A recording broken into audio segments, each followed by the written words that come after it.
Let's get it started. Double O. Free range, motherfucker. Yeah. What's going on? What's going on, world? It's Free Range Podcast number, who knows? I don't know what number this is yet. But this is officially the motherfucking Kids in the Hall episode. Finally figured out how to get knowledge on the other end of a computer. Yeah, it'd be crazy. Apparently, so I heard saving people last night and shit. Man, it gets real. It gets real. I started off like, yo, we're gonna do this podcast, and like my night just kept devolving and devolving. That was the coldest part of the whole thing, is that you hit me with the time. You were like, yo, we're gonna be at this time, cool, locked. And then it was just like, all right. And I was set, whole day was set, and then it just fell apart. Yeah. But it's cool because I also got tired too. So yeah, I watched the game, so I'm like, okay, I'm gonna go watch the game. I went to this new spot in Hyde Park in Chicago. It's called Sophie Hotel. So I go there, and then I'm thinking I'm just gonna go there, watch the game real quick, and leave. That turns into like, you want an old fashioned? You want another old fashioned? You want another old fashioned? And like, so by the end of the game, I'm like, yo, so it's Delta Sigma Theta is their Founders Day. So all these Deltas come in the hotel. So then that just ended up taking like a turn, to say the least. Let me ask you, jumping in right there. So obviously for a lot of people, when they think about fraternities and sororities and turning up, all of that stuff happens undergrad. But like, obviously you've been a couple years out of undergrad now.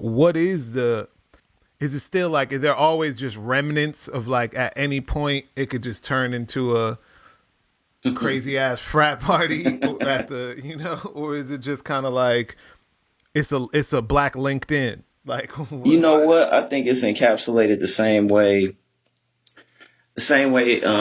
You play sports, you ran track. I think it's similar to like that experience, right? So for those that actually did it in undergrad, there's a camaraderie, but then there's this idea of nostalgia. So there's a shared experience.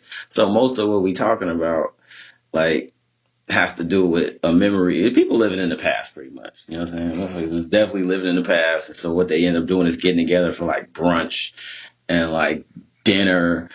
And as men, once kids enter that equation, we get relegated to like some back room with the worst TV. And we're just sitting there like talking about sports and like how much our relationships annoy us or whatever. But as an artist, as a musician, though, I was able to sidestep a lot of that. So I was like the cool, artist friend that can like pick a Tuesday night to go to the strip club for no reason.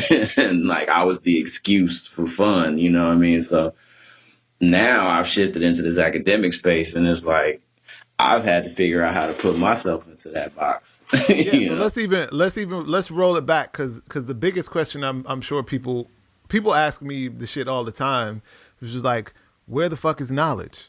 So I know where you've been, you know what I'm saying? But for the couple Kids in the Hall fans that are going to tune into the podcast, and to people who may not know, where have you been? Right now, I'm still in Chicago. I'm back home, but I'm at Northwestern University getting my PhD. So I'm in my third year of my PhD program. Hey, you just finished a class, right? Teaching? Yeah, and I was just teaching. So I'm teaching this quarter. I'm teaching theories of mediated communication, which is just a long-winded way of saying introduction to mass media, basically. And so we're talking about overviews of industries, how the economics work, and theories of how we reach audiences with media and things like that. But when we stopped touring, I won't say stop, because if a check comes, we're going to get back. But exactly. When we kind of slowed down on that, it was like I went back and got my master's. And so when I was getting my... No, never mind. Continue. Yeah. No, I got my master's from USC. In Southern California, and I did that uniquely because I did that online. So it was like a lot of stuff that I was doing via satellite. So I was still able to really like do music from that standpoint. And I think the goal at that point was to like kind of be like the rapper who like runs a community center. That's kind of what I wanted to do, was like kind of, what I'm saying, like create this environment, like a media, like it's kind of like a maker space, so to speak. But I wanted to integrate mental health into our community by providing this center, and me being a clinical social worker, technically, and a musician, I could kind of combine my interests in a way that could serve Chicago in a fruitful way, because Chicago's often been presented with this negative narrative of like violence. Anyway, I started the nonprofit, the Brainiac Project, and started raising money and doing things like that. Um, and while I was doing that, a few people told me like that during the process of getting grants and things like that, that I should pursue a PhD. Um, Both my parents have PhDs, so it wasn't necessarily a far-fetched idea. But I took a year of like interviewing and just taking people to lunch and trying to figure out if this is really what I want to do with my life, because I knew it was going to be like a 5-6 year process. It's looking like it's going to be 4, but I was assuming the worst. You know what I'm saying? That it would be like a 6-year process just to get the degree. And yeah, I'm glad I'm here. Northwestern's been great to me. There's a lot of resources here, but I'm off the grid as hell. I'm off the Uh, grid. it's funny. It's funny because, like, I mean, at least from my end, it kind of just, I guess it's always looming because of kind of, obviously where we went to school. But, like, what made you actually just make the decision to go back? Because, Mm. like, even to go back to just USC, did you look at it as kind of like, well, because I'm doing online, I can still do all this sort of stuff? Or, was there like a conscious shift to Hmm. like, I want to pivot my career into this space? Yeah, I think I literally was like, yo, I need to do something. Looking at my son, I was like, yo, I got to do something stable. I remember talking to our manager, Dan. He hit me one day. He was like, I have no equity in anything. Like, I'm just existing. I have no equity in anything. Like, I own nothing. Like, everything I have, I'm renting. I have no insurance. You know what I'm saying? Like, I have no retirement. I have not, like, I have things, but I don't own anything. And I was like, wow, like, that's a major statement, right? So I was at that time already toying with the idea of like, what's a plan B? Because we've operated so long with like, there is no plan B. But I was like, yo, well, what's a plan A.5 or something? Like, you know what I mean? Like, what's something? I even read some, John Wexler, from Adidas. He had put something out in an interview that basically said like, you can't get your dream job, but you can do something that's because he wanted to design sneakers, and he was like, I don't know how to do that shit. But he was like, yo, how can I enter this industry and kind of do something that's adjacent to what I really want to do? So it's kind of like the thought process of like the athlete who never makes it becoming a sports journalist. It sounds so terrible to say that doesn't make it, but like, I just think having been Yeah, in we was on motherfucking TRL, damn it. like We I got say that. like we broke through, we had success, but how does that lifestyle transition into something else? So I knew I couldn't do something that was going to constrain me. So I knew I had to do something that was like entrepreneurial, more like venture type work, stuff that allowed me to have freedom, also allowed me to like own my work. Because that's the thing about being a musician. Like, we was like, yo, this is our shit, it's our song, it's our album, we put it out. And it's similar in academia, where like you're publishing, so it's your work, your name's on it, you stand on it. Yeah, you have an affiliation, which is your university, whichever university you're up under. Those affiliations speak to how you're looked at just upon face value. Northwestern is one of these elite schools. Penn is obviously an elite school. USC is an elite school. So I've been through all these elite institutions, but it's back to what the first album was. School is the hustle. So it's still circumventing the system, manipulating the system, drawing money out of spaces that we're not supposed to draw money out of to use it in ways that benefit us. And so it's just on a higher level now. But yeah, it was tough. I remember when I clicked that button to start the program, the online masters to me was like putting my toe in the pool. You know, it was like, well, it ain't that cold. I could do this. And then I just jumped in. And then I realized like scholarship and academics, you know, it was like riding a bike. Once you get into it, you want to be the best at it. And so then I realized, man, I should just got the PhD all along. I realized that probably the second year I was in my master's program because I was like, man, I not wasted time, but I felt like I could have been done already, or I'd already be like on the track to getting tenure already if I would have done it. But I would have jumped out the window and I wouldn't have been able to make no music. I made some pretty good music during that period, and I still was like inspired by the city, and I made some connections during that time that I think made it dope because I probably would have left Chicago if I went directly into a PhD program. I probably would have stayed away. Yeah, I guess it does make sense because I will say during that time that you were at USC, even the unique program that you were a part of, I think really just started letting me, and I was telling everybody about 2U at the time, just Mm-hmm. like that there are all these new academic options, these educational disruption uh companies. And that's the one thing about academics is that it's a time, you know, uh succubus. Like Yeah. no matter what you want to, what you think you want to do, that it's really difficult to be like, I'm gonna get my PhD in 1 year, or I'm gonna get my PhD in a year and a half. Like that's just not something that occurs. So it's like you gotta, you're doing the bid for the time that you're doing it for, but obviously when you come out, um, you're gonna have an ability to do a whole lot more. But it was interesting seeing the whole 2U thing because it does allow for people to have, we were still getting up, recording, we were still doing all of that sort of stuff, and you still were able to kind of like execute the curriculum. I had thought Um, about doing they got a doctorate now. So USC has a doctorate online, and I thought about doing that, but then I had like a conversation with my dad, and he's like, it's gonna limit. He's like, as much as that's progressive, when it comes to these hoity-toity like rooms that you're trying to enter in, you want to be taken fully seriously. You don't want people to be able to. He was like, for the masters, it was cool because that's more practical, it was more clinical.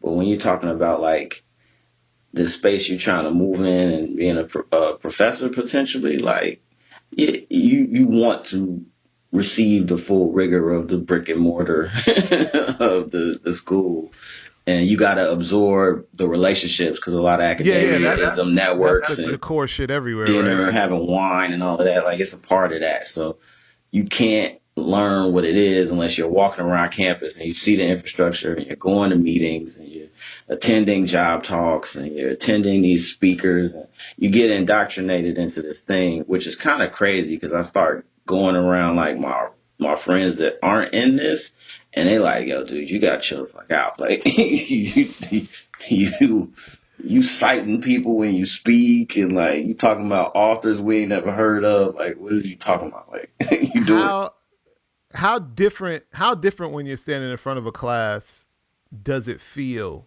in terms of obviously like from being on stage, mm, or just being a rapper in general.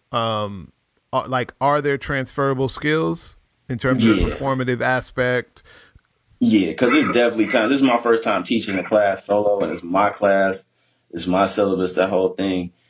And there's times I'm up there, I don't know what I'm talking about, but like, but I'm confident, and I think hip hop has taught me to be confident. I mean, granted, the slides have all the information, but you're in a place of authority, so they know their grade hinges on you, so they resting on your words, but like sometimes I'm stuck because I'm stuck. Like I don't know what to say next. Yeah. But it's like I'm gonna freestyle this out and figure it out. And so that's definitely transferable in terms of like a level of confidence, a level of how you present yourself.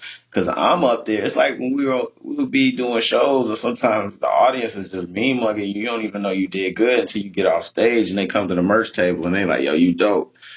It's the same with like teaching. You'll be sitting there and they look on, I'm thinking they falling asleep on me, or like that they're not paying attention. And then next thing you know, like they raise their hand or they have a question and you're like, oh, okay, you was listening. All right, cool. And it's repetition. So I think the first class I was like feeling like an imposter. Like, yo, I'm just like, do they know, that I'm not, this is my first time doing this and I don't really know what I'm doing. But then you realize you do sit in a space of, having power and like I think it is transferable in that way because at first you got to believe you're a star in music. It's hard to convince yourself you're not just Jabari but you knowledge. You take on this character. And I think as an academic when you start having these letters behind your name and people addressing you as professor and doctor or whatever, it comes with a certain way you're supposed to carry yourself. Like I found myself wearing loafers now and shit, like wearing sweaters and Oh shit, man. like, things like that. Where I'm like, I'm supposed to look the part, but then Yeah, it's a different part. but I've been told by so many people too, though, that like maintain that hip hop in you because that's what makes you unique. It's gonna make you more unique on the job market because like your resume is gonna speak like everybody else's. It's gonna have these institutions that everybody else went to. Well, not everybody else, but everybody else you're competing with that would be reputable. It's like he went to the right schools basically. But what makes you different other than being a black male? Like don't take the earrings out, keep the earrings in. Like don't like I remember even talking to James Peterson about this. He was like, yo, you're presumed smart once you get this diploma. Pretty much like even when you're belligerent about your ideas and your opinions, people will consider them because of the weight that you're like where you're coming from carries. So like no one's gonna quickly dismiss your idea as stupid. They're gonna have to refute it with like actual facts or actual knowledge in a very um respectful way. Like basically like no matter what I could have the dumbest idea ever, or I could do research that's inherently flawed, but you have to respectfully say, with all due respect, because I know the weight of which you coming in with, and that's the difference. You know what I'm saying? So I'm trying to also find that balance because it's like, yo, what makes you different is the fact you did have this experience. And what allows me to do research in the spaces that I go in is because I can talk like them. I look like them. I come from these neighborhoods. So the people in these schools don't feel exploited when they see me in the room or when they see me coming through because they're like, oh, well, not only is he from these neighborhoods, but he himself participated in hip hop in a real way, not in a corny way. It's a lot of hip hop scholars out here that have never written a bar or performed on a real stage. And so I think that's the other thing that helps me in teaching this course is like I can pull out, I start realizing how much I've done in my life. And like, from working the mailroom at William Yeah. Morris to being an intern at Cable Network to working for entertainment lawyers like James Elam. And, I'm pulling these experiences out and they're like dumbfounded, like, oh snap, like you did all it, like, and was in the music industry for 10 years and ran a nonprofit. Like, I think from that vantage point, being older gives me the ability to just kind of like freestyle some things. You know what I mean? Like if we're talking about a chapter on media conglomerates, I can use my own narrative and say like, yo, we signed a deal to Raucus, which was under Sony Red, which was under Sony Records, which was under this bigger umbrella of Sony. And then how Sony controls different avenues of exhibition, distribution, and production. Like these are things that it's crazy how that shit come together. But like I can often use my own real life stuff and talk about it in ways that's that's meaningful to the kids. And I think that balance between having like this dope experience as being a rapper, they like, whoa, like that's crazy, to being validated on the other side too. They're like, you're a different type of teacher. So to me, I try to give them what I would have wanted. Cause you know what I'm saying? Like most of us, like if a professor comes in and is only talking theory, I'm like, yo, how am I use this in my real life? We just talk about that all the time at Penn. Like, what are we here for? We just talk about damn near dropping out. You know what I'm saying? Like what is this for? Like, what's this degree really for? How are we getting to the money? And so having done it and made mistakes, I think I can talk about that too. Say like, yo, like this didn't work for us. Yeah. Or this worked for this other individual that you may know. Like when I'm drawing out, case studies on Wale, and I'm talking about how Chance has used the SoundCloud to do what he did and giving away free music, and talking about different things that are going on in the industry, or how Tyler the Creator did that YouTube video that went viral that pretty much created his whole career. That was like a one-man production essentially, and talking about like how venture work in particular is like the way of the world now. Do you find it weird that now it's almost like the reverse is happening at the same time that you're entering into the academic space? You have a lot of these academics that are, because of Twitter, because of social media, becoming personalities. Yep. On Breakfast Club, on all of this sort of stuff. And now it's this weird space where they are performing as this professor or as this quote unquote academic. Like, does it seem extremely odd that that's happening? Does it feel like you feel like you have a competitive advantage because you are already coming again from the actual world? So you're not skipping a step when it's like, oh, this is what you need me to do. You need me to turn up or this way, or do you find it confusing in a time where I guess academics used to be the place of kind of like quiet safety. Everybody goes and does all this sort of stuff. You get on your tenure track. You have your cool house, you do all of this sort of stuff, send your kid, like you rate. But now it's like, oh no, I gotta have a hot album too. Like I gotta have live tour events that sell out. I gotta have, you know what I'm saying? I got merch. You got all of this sort of stuff working in. Like does it feel funny or confusing in that way, or you just feel like you're overly prepared for success in that dichotomy between those two worlds? What's confusing is like in music, there's no rank. Like you can come in and just disrupt and become a star. In this joint, like I'm like, how you gonna tell me you know more about hip hop than me, right? You know what I'm saying? But like, I may know hip hop from an anecdotal standpoint, but this person has like written articles that are published, right? You know what I mean? So I've met people where I'm like, inherently, it's like I have to humble myself because these are the people who I have to cite, right? So it's like they laid the foundation and did this work for 10 years, 20 years, talking about hip hop in the academic space, that I can't come in and say, y'all ain't never rapped on at Lollapalooza, so your opinion don't matter. Like it don't work like that. Whereas like in hip hop, if you got a dope song, you got a dope song. Like there's no academia is like forever a marathon. So I could drop a book. I could write a book, but if I don't have the people, the audience behind it, ain't nobody gonna care. Even if it has valid points, valid arguments, I have a good I have to develop a track record.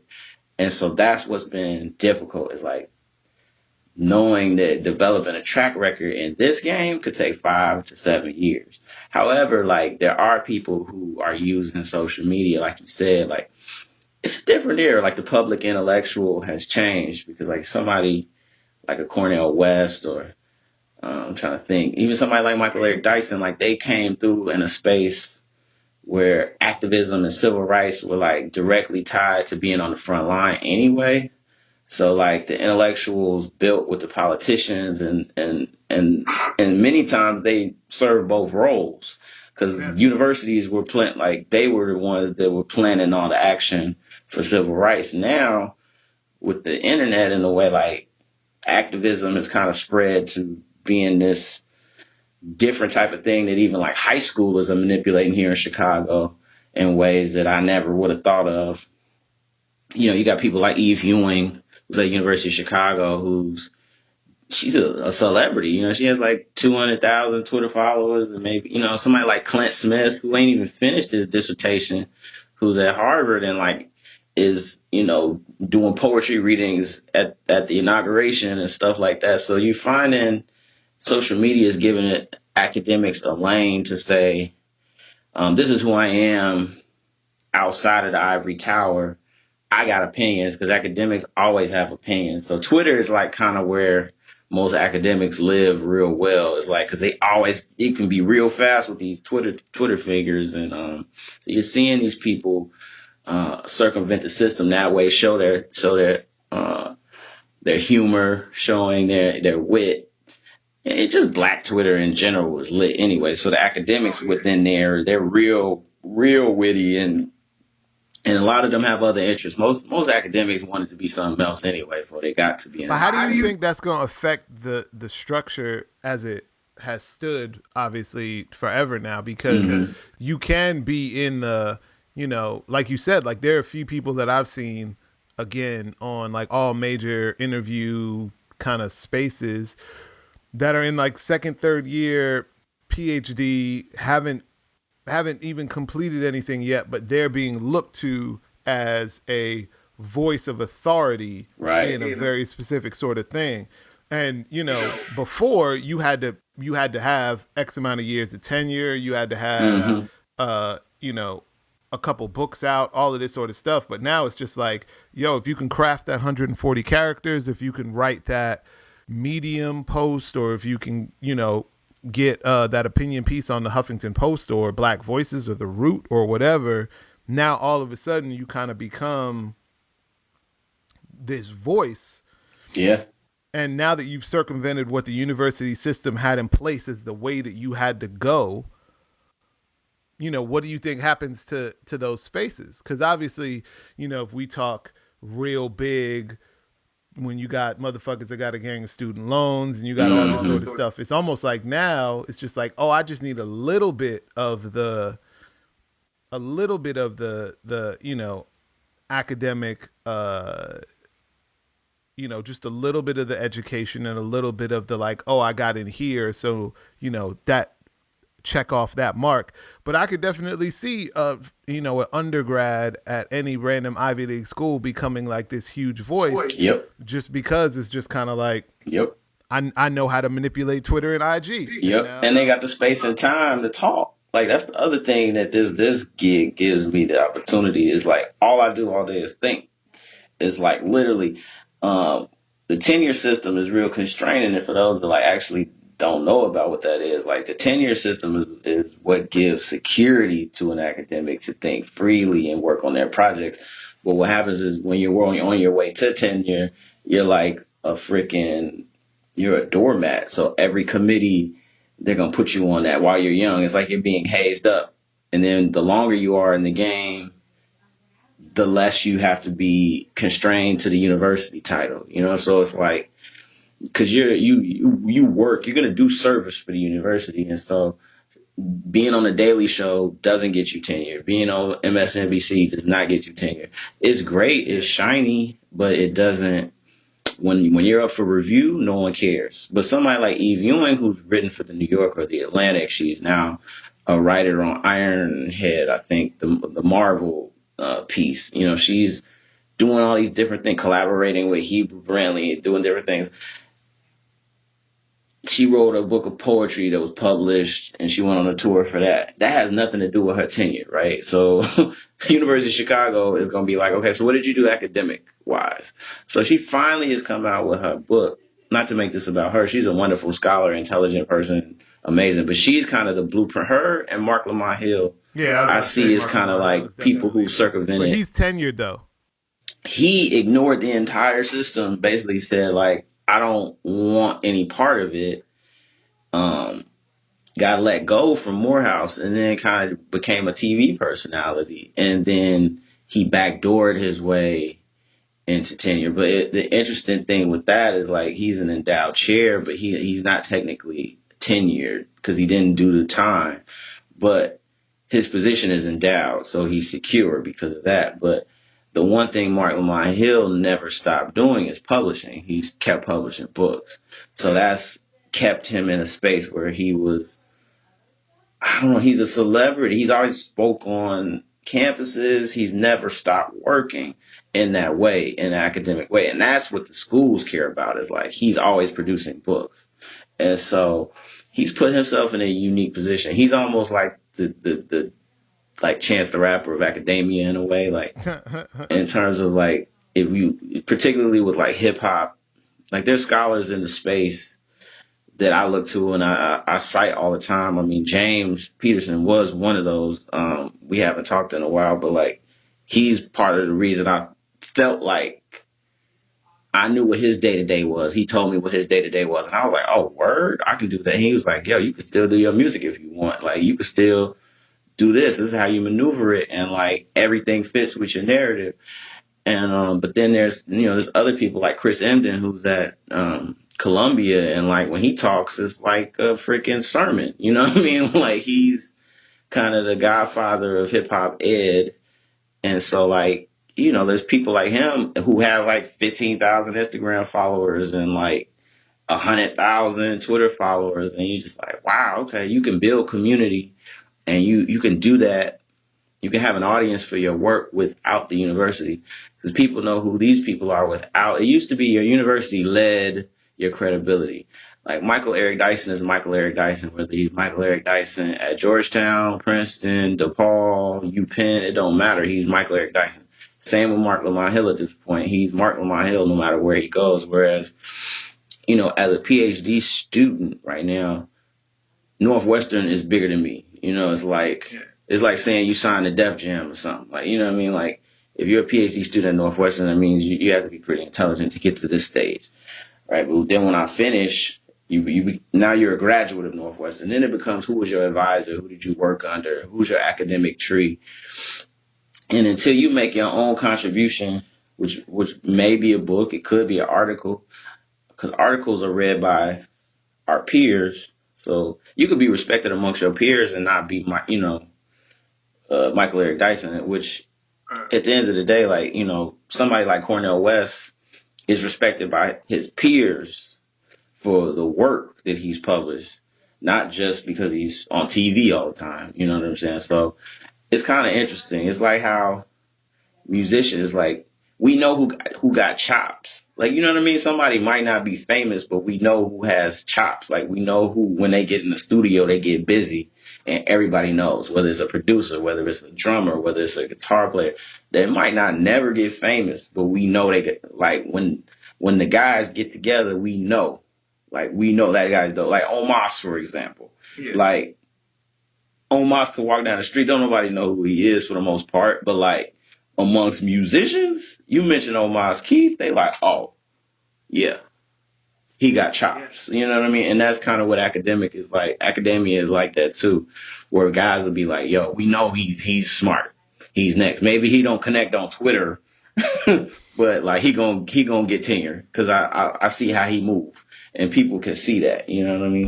Part of that winning, I feel like, though, is that you're gonna have to figure out like a weird piece of flair to rock. You know what I mean? Like, because when you think of Cornel West, you got the hair, you got the I ain't get my cardigan game right. It's got to be something. Like, you got to just be out there in like a full cape every time you in class. And I was thinking about doing the scarf thing, like wearing scarves when it's hot. That's like crazy. Silk scarves. Ain't that Roland Martin's thing where the ascot man? Like, he always he be like, yo, Dr. Evans, he be wearing these scarves. It'd be 80 degrees outside. He got a t-shirt and a scarf on. He always got a scarf on. Them scarves is dope. Silk scarves. African silk scarves. Something. So it's got to be something, because then they could just be like, oh, yeah, that's the guy that does that thing when he's talking on MSNBC, whatever. I was almost like, dude, I'm going to start wearing baseball jerseys when I do, like on some, like, wearing Negro League jerseys and, like, be kind of like the Spike Lee of academia type deal. Hey, why not? But then you're going to have to switch up them loafers, because That I shit's wouldn't do that weird. on in the classroom, but I would do it just like as a like a way to kind of mess with the the media's perception of what a professor is supposed to look like. I would like to toy with that, but I have to wait my turn. I realize that too. I'm gonna wait my No, I turn. feel you. I'm starting to get antsy about that, so I'm like, I'm gonna start expressing myself a little bit more. But I want to get a job, and that's the key. You know what I'm saying? So I don't want to scare off universities, but that you can also, it's a fine line because that's what they want you for. You provide color. You know what I'm saying? Figuratively and literally, you provide the color in the room. Yeah, I guess it's an interesting balance trying to find that. Like, yeah, like what, how progressive or how, and no one thinks about that because they assume that most of academia is just very like, whatever, just come however you are. We're super progressive and left, but they still have a rule book that you got Hmm. to play by, and at least a bit of decorum that you have to kind of fit in, even if you're left of center or right of center, all of that sort of stuff. Yep. Are you guys? Because obviously I'm not on any universities, but like, have you guys experienced, or are you seeing any of the sort of like politics really rearing its head on university campuses? Hmm. Is it something that even happens at Northwestern, or is that just something kind of trumped up by the media that happens at these really small liberal arts schools? Mm. Um, that goes on over and over. Northwestern, I don't think here is as pronounced as one would think. I think what I found, even in teaching, like the students that I'm teaching now, like they're like uber smart, but they need blueprints, like with everything. Like they need examples with everything. They almost need to be led. So I think like they understand what's going on, but they don't necessarily understand how to act on what they think. But do you feel Um, like you have to tailor some of your conversation or even some of your speech to kind of like this quote unquote idea of like some of this sort of safe space uh, yeah, conversation now? I Okay. find myself catching myself like, did I say something that's offensive? Did I say something that could be, because not even necessarily like what used to happen back in the day is so different than now because politically correct means something different than it meant even 10 years ago. So like even this term now they say we don't say freshman anymore. It's first year student. And I was Whoa. like, that's What? because What? freshman is gendered. It's a gendered term. People still use freshman. I still hear people say it, but I was told that like um be considerate of that. Like you don't know for sure if somebody's offended by that.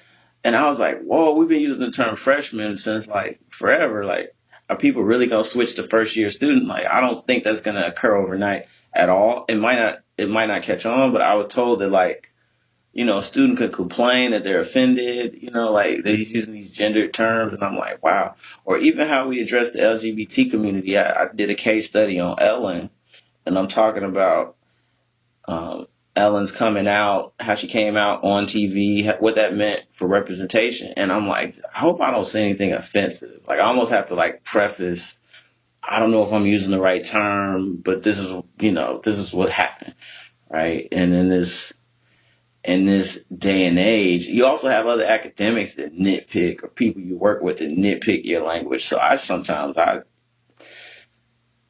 out of certain conversations because I don't want to offend. Does it feel like it's coming?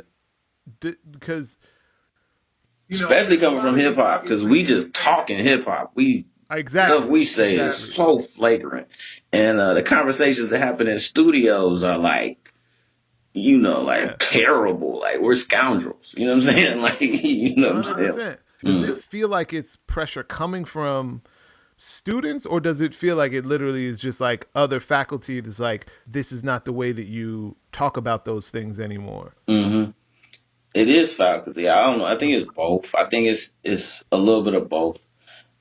It's the institution of higher learning institutions have hold themselves to this gold standard. So now you even have like diversity and inclusion officers at these universities, And so these people, they just sit all day and think about these things, right? And so forever there's a training, forever there's an email, there's a webinar, we're constantly being updated on what's correct.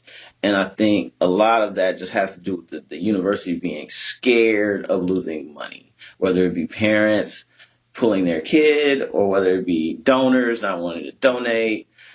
It's just all about money at the end of the day. So there's a fine line, but it just becomes a point where like no conversation is organic anymore. Like I think some of what made the experience of being at a university dope is you could have somebody like Doc P who's kind of crazy as hell, but very intelligent, and then have somebody that's a little bit more uptight, like Joe Thoreau, whose book I'm using right now in the class.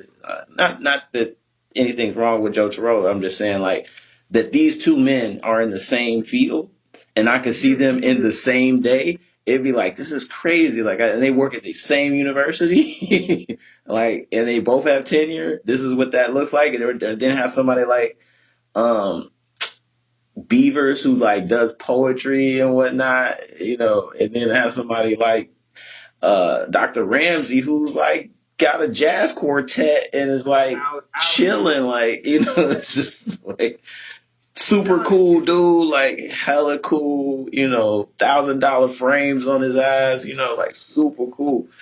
For all these names we're ringing off, knowledge is ringing off. We're actually talking about most of our Penn professors. And Doc P, I don't know if, I mean, I'm sure he played some stuff when you got there because you're a couple years after me, but like the first class we ever had, this fool was playing just BET uncut music videos from New Orleans.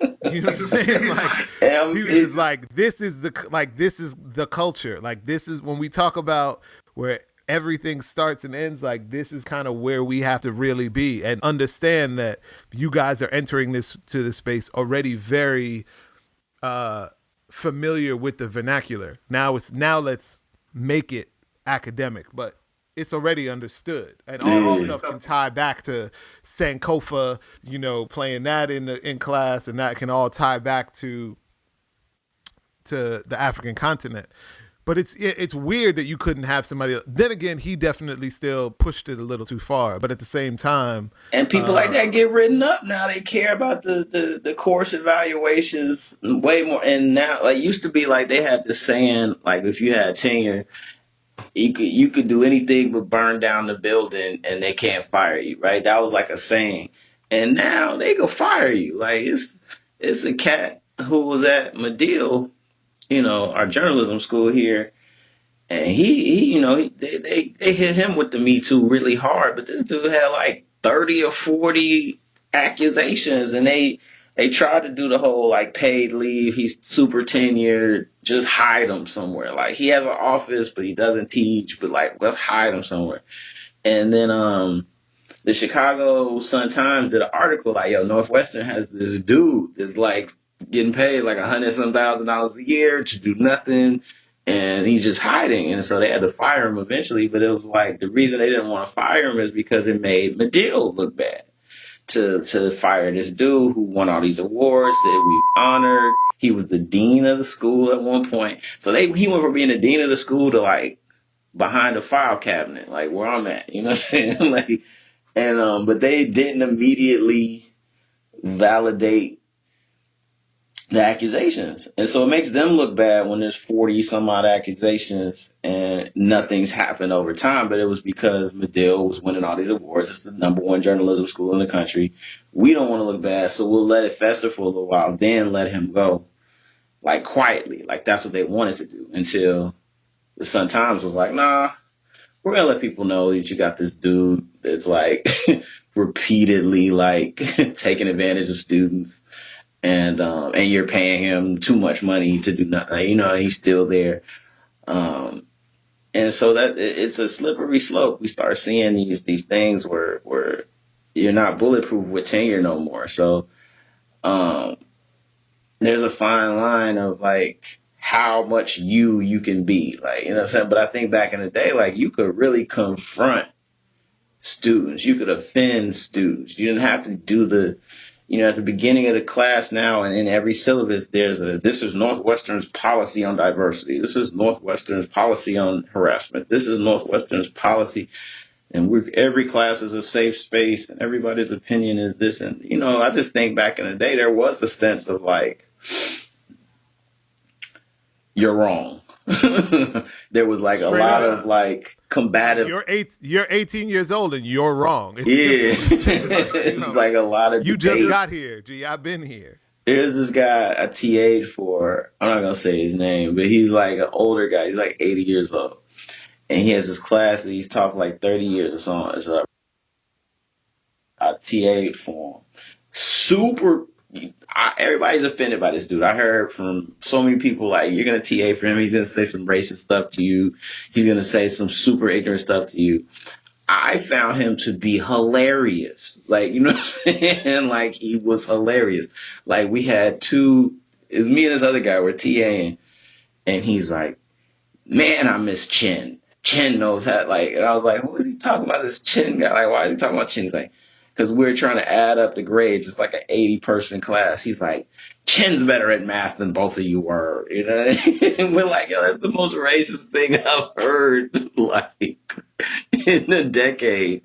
But he, like, didn't care. He didn't apologize for it. It was like, dude, yeah, I believe this Asian kid's smarter than you at math because you're black and he's Asian. And I was like, yo, this is old school. Like, if he said this in another era, like, oh yeah, he'd be fired. But he's been in Northwestern so long, and he's like, they're going, he's been there like forever. Like, he's like one of the professors who only had like one job and has been in Northwestern. And so I found it to be hilarious. Like, this whole politically correct, I was not offended at all. Like, I just thought it was hilarious. I was like, this is like my Jewish grandpa who just like mad, like senile at this point, and like, but yeah, nah, it'll be interesting to see kind of what happens. So because of that, do you miss, let's say, the freedoms of being able to say what the fuck you wanted to say on stage, because you didn't have to worry about, other than the repercussions of the public, obviously, which is still feels like a different beast because it's not an institution, or is it just kind of like, this is just the way it is across the board now? Because I do feel like even in the music space, people are starting to slowly curtail some of the things that they would have normally said. I think it's maybe the comedians are like the last ones that are like, fuck that, I'm about to say what the fuck I want to say. Because it's like, they're like, come on, this is our last, like, this is our last arena where, like, shock value is treasured and like darkness is treasured, and like that's where the best humor comes from. So how are we gonna we can't censor that. If we can't laugh at ourselves, where are we at? And that's kind of the space that's moved into. But you're right, like the fear that I have is what I'm seeing even in the academic space, and which is why I asked you the question before, is that you have a lot of professors that I see. I don't know if you follow any of these people, but because of, people like Jordan Peterson, but then you have other people like Brett Weinstein and like all of these people that are at these super liberal small colleges that have their own issues. Cause I mean, why do you even go there? You ain't gonna get no real job anyway, but it's whatever. I'm just talking that shit. Yeah, like everybody is basically getting kicked out and getting courted by the alt-right because they've said something or because they disagree with something that doesn't feel like it adheres to these very rigid progressive ideas. That's right. And it's like, very soon, the entire motherfucking, like, everybody's going to be on the alt-right. And then you're going to have the biggest motherfucking, that was the whole shit about Ye over the last year. I'm like, say what you want to say about him, disagree with him, but if you start kicking everybody to one side, that motherfucking side gonna get real big real fast. Yeah. And then you ain't gonna have nobody left to fight with you. Like, you literally just gonna have, everybody's gonna be alt-right, everybody's gonna be, conservative, because basically if you disagree with anything, that's what you're gonna be considered. And then it's just like, you won't have any allies. Do you know what though? It's funny you said that, because I was thinking about like Charlemagne and like how he's just like kind of just going in on R. Kelly these days. Like we need to cancel R. Kelly. We need to cancel R. Not just cancel him, but like cancel his mute, cancel his existence, cancel anything that has to do with him. And then like people were unearthing these tweets that he had like from years back where he's like, "Yo, R. Kelly had the best sex tape of all time," and like joking about this stuff. And it's just like he always talks about like keeping the same energy and stuff. And I don't know, like I don't. A part of me was like, "Yo, didn't you work in radio? Like, didn't R. Kelly used to come through? Like, when you know what I'm saying? Like, I don't know. It just feels weird. Like, it just feels like part of it is like your energy has shifted because it benefits you to sit on your platform and like be a leader of a movement as a male. It's like you're in the documentary as a media personality. Like it not pushes your agenda forward, but it pushes your brand forward. Because I've noticed his brand has shifted, his personal brand shifted. So it makes him look a certain way to align himself with, not just align himself with a movement, but to say certain things that make him appear probably more politically correct than he may really actually be. You know what I'm saying? And so, Well, what if, to be for real? I mean, not to, because I will say that like as I creep up on 40, there's a lot more self-reflection that I've done over the last, let's say, whatever, 6, 7 months, 8 months, a year, than probably I've done over the last 10 years. Because there was a point where I was just kind of like, oh no, this is who I am. This is how I rock. This is what I do. And now I was just like, oh yeah, well that can't work because I've brought with me a whole bunch of bullshit from coming up, from stuff that I thought was right, whatever, my views of the world that need to get forced to change now. You know what I'm saying? That need, because in order for me to have the kind of relationships that I want, in order for me to have the success I want, in order for me to have all of that sort of stuff, I have to be a lot more flexible than I was before. So it could be a simple situation like, he's been very vocal obviously about his mental health journey. It could just be simple as like, oh, that's what happens when you sit in therapy long enough. You realize all that fucked up shit that you were saying just to say, you were saying because of all of this other stuff. Like it could just be a very simple sort of progression that happens, but it's hard to discern. And that's the kind of, even going back to what we were talking about, it's hard to discern anybody's actual person because everybody has a fictitious avatar that has an agenda regardless, right? Like the minute that I get on Instagram, the minute that I get on Twitter, the minute that I get on this shit, it's like there's a brand that's been written out of some shit that I want to make sure that and it's like that may not be all of who I am, but for the time that I'm on a podcast, the time that I'm on, it is this very specific sort of thing. So it's like, it's hard to, at this point, I don't know, man. We just need to plug all the way in and just be lawnmower men, just be part of the entire matrix. You know what I'm saying? Because it's getting too confusing now because now everybody is a persona. It used to be that you just had, just your celebrities were personas. But it's like, I'll be around my homegirls that are like Instagram girls and they might be one person in real life, and then all of a sudden they get on Instagram and you might be at the same party and you just be like, yo, how you make that shit look like this? That shit was not that cool. Like this party was not that turned up, but you got 3 homegirls in, y'all all stuck y'all ass out and y'all got the right angle and now the spot is dope. But it's just like everybody is learning at a very early age how to create these personas that exist as these weird avatars that are a little bit of the same, but sometimes separate from, what you actually are. And yeah, it's getting hard to judge anybody's motives ultimately because it just feels like everybody could be 3-4 different things at once. Yep. Shit, you could be 3-4 different things online. Your LinkedIn profile and how you talk on LinkedIn might be totally different than how you rock on IG. And it's I'm like, telling you, man, and it's interesting. It's interesting. People have found me on LinkedIn that I'm talking about I've known for at least a decade, and I had no idea what they did for a living until they found me on LinkedIn. I was like, yo, like that's what you do? Like I didn't even know that's what you do. Like this is like because I only saw them in nightclubs, I only saw them at concerts, I only saw them at sneaker boutiques. I never. I'm like, oh, you got a government name? Like you got a whole situation on your LinkedIn page that I didn't know. Like and it's interesting how that works, but like this era is definitely making people um develop scripts of fame, like scripts that have been borrowed from famous people, like people who talk to like their Snapchat audience, like they're famous, like they have fans and shit. Even if they don't have fans, they're like, "Hey guys, how y'all doing? It's like you don't have no fans. Like I'm your friend. I'm not your fan. You know what I'm saying? You're talking to me like I'm your fan. You know what I'm saying? Like everybody's watching, yo. Everybody's watching. It's I'm like, yo, I'm your friend. I'm not your fan.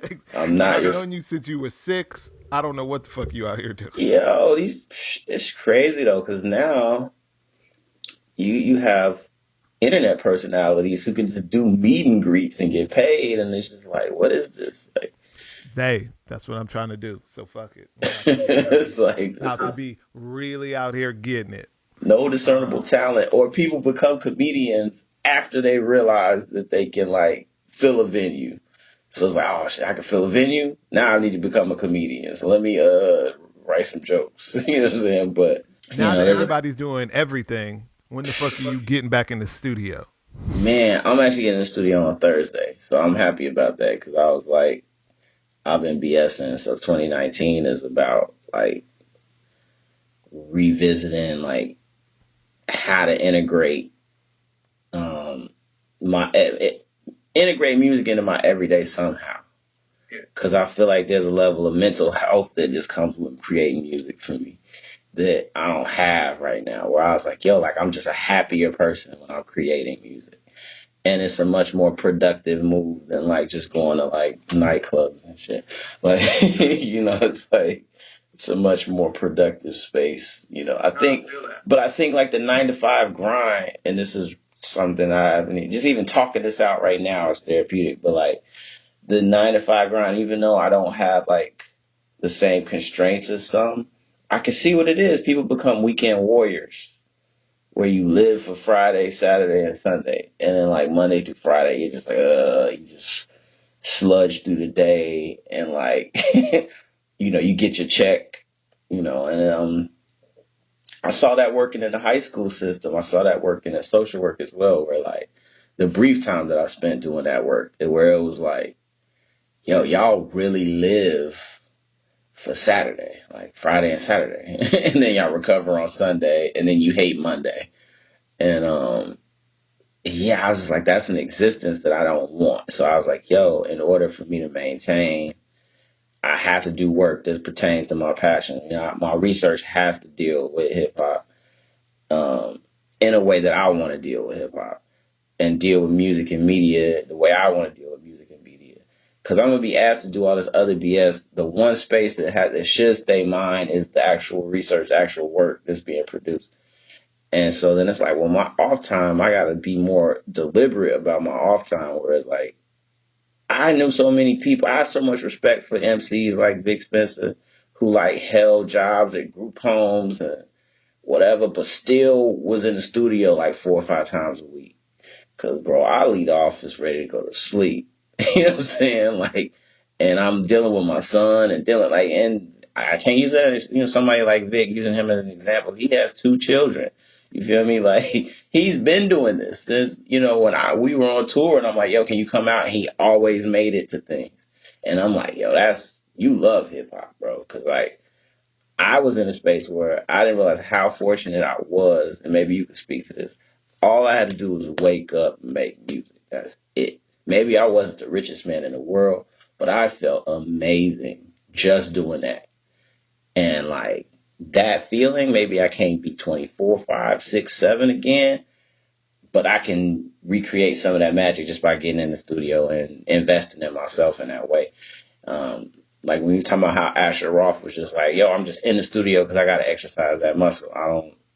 I don't got no album, no project. I'm just in here because I need to Yeah. exercise that muscle, and I need to do that because I've let it slip. You know what I'm saying? Like I tried to write a rhyme yesterday, and I was just like, I got writer's block, like complete fucking writer's block. Like I was like, yo, I don't know what I want to say. Then I wrote something. I felt like it was whack because I just scrapped it, and I was like, wow, I gotta get Yeah, back on and that. that's coming from somebody that was writing in the middle of our meetings. Like you was always writing. So it's, but you know, it's like everything else. Like for me, it's funny because obviously I still have, to a certain extent, the luxury of being able to wake up, make music, kind of, Mm-hmm. you know, exist in that space. But I've felt that same way about athletics. Like I had kind of like put it to the side for so long when it was such an important part of my life for as long as it was, that like that's the thing to me now. It's just like, oh, I got to work this in every single part of the day. It needs to be a component of the day where I'm just out there just, Mm-hmm. you know, getting my body to feel like shit, just because this is something that it needs, I enjoy, and it's, you know, something that I'm used to. But let's wrap it there. Hopefully means that we get some more Kids in the Hall motherfucking music in 2019, Oh because yeah, it's gonna I be got the something. beats ready. But you know, thank you for finding a quiet space. And yeah, I'm sure you'll be on this joint again.